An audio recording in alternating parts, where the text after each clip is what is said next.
El informe de laboratorio es un documento académico cuyo objetivo básico es el de entrenar al estudiante en las habilidades necesarias para escribir un artículo científico, y en consecuencia, tienen la misma estructura. Escribir un informe de laboratorio científico es significativamente diferente de escribir para otras clases como filosofía, inglés e historia. La forma más destacada de escritura en biología, química y ciencias ambientales es el informe de laboratorio, que es una descripción formalmente escrita, que se debe leer como igual en estructura al artículo científico, de los resultados y descubrimientos encontrados en un experimento. Los informes de los laboratorios universitarios deben emular y seguir los mismos formatos que los informes que se encuentran en revistas académicas, como Nature, Cell y The American Journal of Biochemistry. Casi todos los químicos creen que el trabajo de laboratorio es esencial para la educación química. Sin embargo, la primera conclusión de America's Lab Report es que hay poca investigación para guiar las mejoras en la educación de laboratorio porque los investigadores y los educadores no están de acuerdo sobre cómo definir los laboratorios de ciencias de la escuela secundaria o sobre sus propósitos. Para muchos, laboratorio significa una sala debidamente equipada, por lo que el informe define experiencia de laboratorio como algo que brinda oportunidades para que los estudiantes interactúen directamente con el mundo material, usando las herramientas, técnicas de recolección de datos, modelos y teorías de la ciencia. Una experiencia de laboratorio significa simplemente seguir ciertos procedimientos y verificar la información que está en el libro de texto.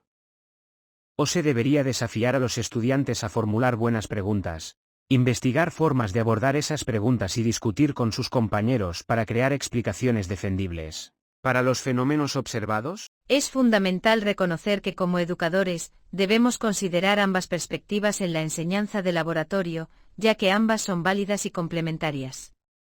En el nivel de secundaria, nuestra meta no es solamente formar futuros científicos, sino también fomentar el pensamiento crítico y la apreciación de la ciencia en todos los estudiantes. Algunos estudiantes se sienten atraídos por la parte práctica y la manipulación de los materiales en un laboratorio. Estas experiencias les permiten desarrollar habilidades técnicas, entender la aplicación práctica de conceptos científicos y pueden inspirar vocaciones científicas. Por otro lado, algunos estudiantes se sienten más inclinados hacia la comprensión teórica y la exploración de las explicaciones subyacentes a los fenómenos. La discusión y la formulación de preguntas son esenciales para desarrollar la capacidad de razonamiento y el pensamiento crítico. El concepto de experiencia de laboratorio va más allá de la mera ejecución de experimentos con instrumentos y reactivos. Se extiende a la comprensión teórica que subyace a estas prácticas. En el aula de química, hemos trabajado en la construcción de modelos matemáticos que representan fenómenos científicos. Estos modelos teóricos son esenciales, ya que proporcionan el marco conceptual que guía nuestras investigaciones prácticas. Cuando llevamos a cabo un experimento, estamos poniendo a prueba estos modelos en la realidad. Los datos recopilados durante el proceso experimental son la piedra angular de nuestro entendimiento científico. Estos datos y las experiencias obtenidas se convierten en la base sólida sobre la cual construimos nuestro informe de laboratorio. Este informe no es simplemente una recopilación de observaciones, es una narrativa científica que incluye hipótesis, metodología, resultados, análisis y conclusiones. La estética de un informe de laboratorio es crucial, ya que no solo se trata del contenido, sino también de la apariencia. Al igual que un artículo científico, un informe de laboratorio debe seguir una estructura y un estilo específicos para comunicar efectivamente los resultados de un experimento. Esto es especialmente importante porque en la vida real, la presentación de datos e investigaciones impacta en la comprensión y credibilidad. Hemos proporcionado 3 plantillas de Word en los enlaces adjuntos a esta lección. De las 3, aconsejaremos usar el formato Elsevier, aunque con algunas modificaciones en la bibliografía. Estas plantillas son como guías de estilo que ayudarán a los estudiantes a darle a sus informes de laboratorio una apariencia elegante y atractiva. Cada revista científica tiene su propia plantilla, y de manera similar, estas plantillas proporcionadas asegurarán que los informes sigan un formato profesional y estandarizado. El uso de estas plantillas no solo mejora la apariencia de los informes, sino que también les enseña a los estudiantes a respetar las normas y estándares de presentación científica, habilidad valiosa en su formación educativa y futuras carreras científicas. Idealmente este proceso no termina con la redacción del informe. En un ambiente educativo enriquecedor, se fomenta la presentación y defensa del informe en un entorno de discusión, donde otros grupos pueden aportar diferentes perspectivas y cuestionar nuestras conclusiones. Esto no solo fortalece la comprensión individual, sino que también promueve el espíritu crítico y la colaboración, aspectos fundamentales en la educación científica. A continuación presentaremos algunas de las secciones más relevantes de un artículo científico, válidas también para el informe de laboratorio. La gran mayoría de las revistas científicas siguen el denominado formato IMRD, es decir, Introducción, Métodos, Resultados y Discusión. Las siglas funcionan igual en inglés y español. Naturalmente, hay algunas excepciones a esta regla, y siempre debe consultar las instrucciones para los autores de la revista a la que planea enviar su artículo, para asegurarse de que este es el formato recomendado o lo que su profesor desea obtener en caso de un informe de laboratorio. A los efectos de esta guía, solo analizaremos el formato IMRD, ya que es el más utilizado. La sección de introductorios o encabezados es quizá la más importante, ya que son las secciones que indexan los artículos en los motores de búsqueda, por lo que si esto se escribe mal, no te van a citar nunca. En esta sección encontramos el título, las palabras clave y el resumen. Dado que son secciones que buscan abarcar la totalidad de la investigación, deben escribirse al final, cuando ya has escrito el resto de la investigación, idealmente desde lo más extenso a lo menos extenso. Por lo anterior es aconsejable escribir primero el resumen abstract, luego el título, y finalmente las palabras clave, aunque el orden en que estas secciones se presentan en el documento sean el título, el abstract y finalmente las palabras clave. El título de su artículo suele ser la primera introducción que los lectores tienen a su trabajo publicado. Por lo tanto, debe seleccionar un título que llame la atención, describa con precisión el contenido de su manuscrito y haga que las personas quieran seguir leyendo. Un título efectivo debe a. Transmitir los temas principales del estudio. b. Destacar la importancia de la investigación. c. Ser conciso. d. Atraer lectores. Escribir un buen título para su artículo puede ser un desafío, y por ende, es lo último que se hace. Primero enumere los temas cubiertos, abordados, criticados, refutados por el texto. Trate de juntar todos los temas en el título usando la menor cantidad de palabras posible. Un título demasiado largo parecerá torpe, molestará a los lectores y probablemente no cumpla con los requisitos de la revista. Justo debajo del título, se encuentran los nombres de los autores. Por lo general, el primer autor es el líder del grupo de investigación, aunque en muchos casos, su liderazgo es principalmente nominal. El primer autor podría ser el jefe del laboratorio, el profesor que guía la tesis o una figura de autoridad inmediata que lidera a los demás miembros del equipo de investigación. Además de los nombres, se proporcionan los cargos que ocupan en el equipo, lo que brinda información sobre la estructura jerárquica dentro del grupo de investigación. También se incluye la información de contacto, como direcciones de correo electrónico, para facilitar la comunicación con los autores. Si bien la ética de esta tradición puede ser cuestionable, mi objetivo es proporcionar información precisa y objetiva sobre cómo se lleva a cabo en la realidad. La realidad es que, en muchos casos, el primer autor se designa como líder del grupo de investigación de manera nominal, a pesar de que su liderazgo activo pueda ser limitado. Mi intención es exponer cómo funciona esta dinámica en lugar de emitir juicios sobre lo que debería ser. El resumen es una compilación del contenido desde la introducción teórica hasta las conclusiones principales en menos de 250 palabras. Normalmente esta es la segunda sección donde un lector pone su atención después de leer su artículo, por lo tanto, tiene que ser capaz de tener un significado completo por sí mismo. En la mayoría de los casos, el resumen es la única parte de su artículo que aparece en las bases de datos de indexación como Web of Science o PubMed y por lo tanto, será la parte más visitada de su artículo, causar una buena impresión animará a los investigadores a leer el artículo completo. Un resumen bien escrito también puede ayudar a acelerar el proceso de revisión por pares. Durante la revisión por pares, a los árbitros generalmente solo se les envía el resumen cuando se les invita a revisar el artículo. Por lo tanto, el resumen debe contener suficiente información sobre el artículo para permitir que los árbitros juzguen si tienen suficiente experiencia para revisar el artículo y si son lo suficientemente atractivos como para querer revisarlo. Su resumen debe responder a estas preguntas sobre su manuscrito. A. ¿Lo que fue hecho? B. ¿Por qué lo hiciste? C. ¿Qué encontraste? D. ¿Por qué estos hallazgos son útiles e importantes? Responder estas preguntas en menos de 250 palabras les permite a los lectores conocer los puntos más importantes de su estudio y les ayuda a decidir si quieren leer el resto del artículo. Asegúrese de seguir las pautas adecuadas de formato de manuscritos de revistas al preparar su resumen. Las palabras clave son una herramienta para ayudar a los indexadores y motores de búsqueda a encontrar documentos relevantes.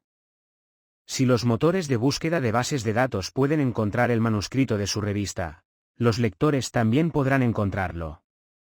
Esto aumentará la cantidad de personas que leen su manuscrito y probablemente generará más citas.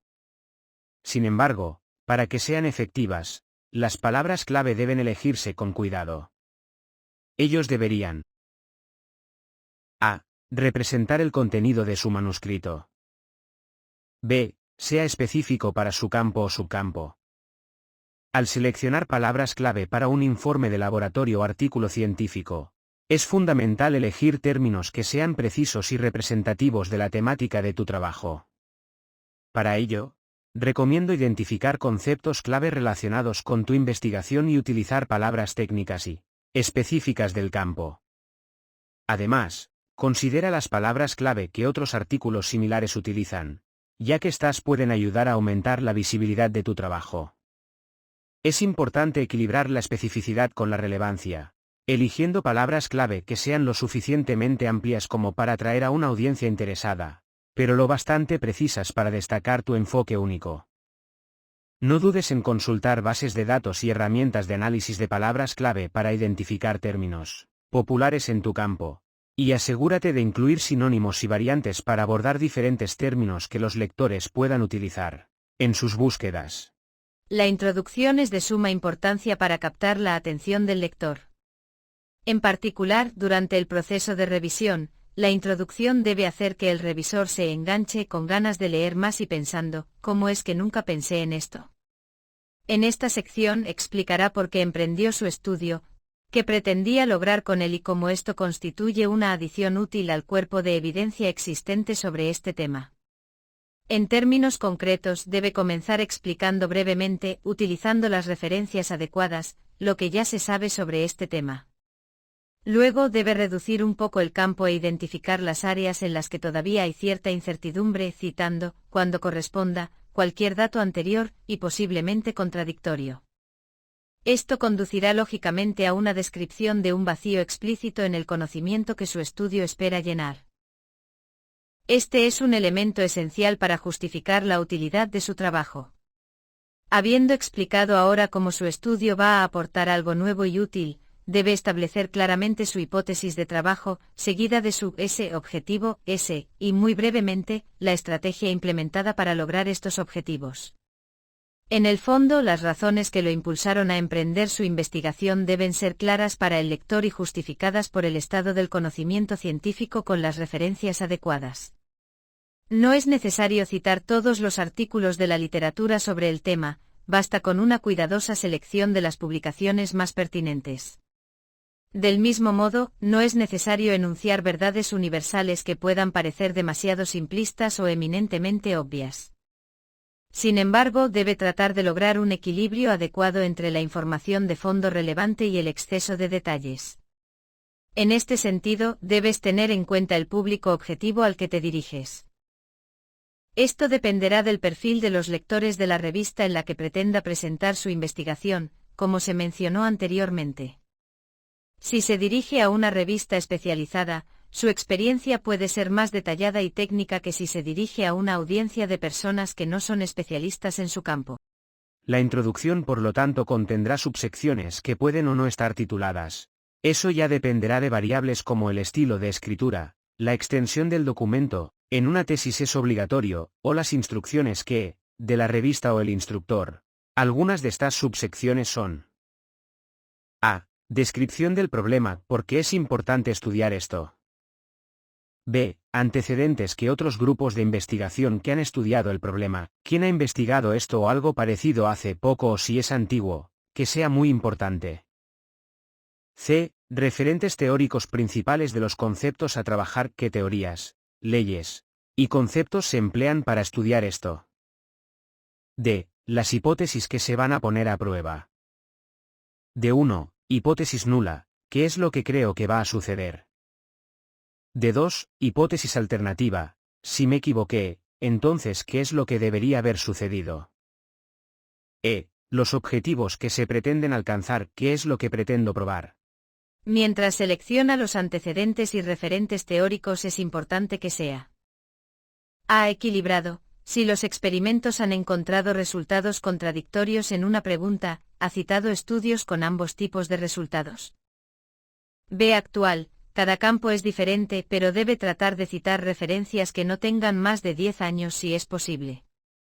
Aunque asegúrese de citar el primer descubrimiento o mención en la literatura, incluso si tiene más de 10 años. C. Relevante. Este es el requisito más importante. Los estudios que cite deben estar fuertemente relacionados con su pregunta de investigación. D. Original. No se extienda, pues de lo contrario el documento se convierte en una copia de lo que otros hicieron, en lugar de ser un informe de lo que usted hizo y aportó. En un trabajo académico o científico, se utilizan dos elementos fundamentales para respaldar la información y afirmaciones.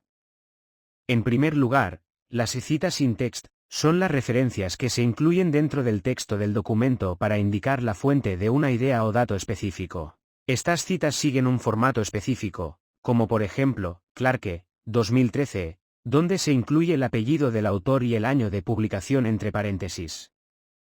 Las citas in text permiten a los lectores identificar de manera precisa de dónde proviene la información presentada en el trabajo.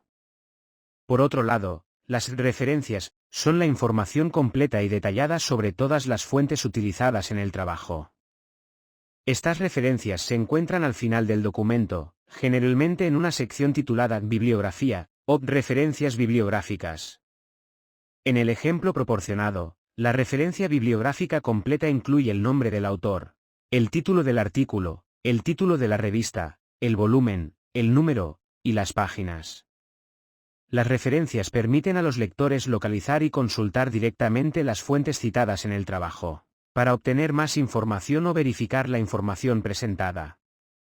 Ambos elementos, las citas in text y las referencias, son esenciales en la construcción de trabajos académicos y científicos bien fundamentados y rigurosos. Existe una amplia gama de sistemas de referencias y citas bibliográficas, siendo el más común el American Psychological Association, mejor conocido como el infame APA. ¿Cómo citar en APA? En lo personal es más efectivo y menos estresante emplear aplicaciones de extensiones de Word que gestionarlas. Citas y las referencias bibliográficas de forma automática. Algunos son de pago, pero yo uso una versión gratuita denominada Mendeley.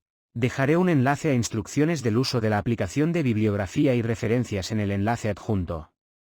Hasta aquí concluimos nuestra lección. En la próxima entrega nos adentraremos en el análisis de las secciones del cuerpo principal del artículo o informe. Es fundamental recordar que lo que hemos abordado hasta ahora sirve como una introducción, y es un error común caer en la trampa de simplemente copiar y pegar información abundante. La función principal de las secciones introductorias, como su nombre lo indica, es proporcionar una base sólida. Sin embargo, no podemos subestimar su importancia, ya que son la puerta de entrada que invita al lector a explorar el cuerpo central de nuestro informe. Con esto concluyo la presente lección, y espero verlos en la próxima.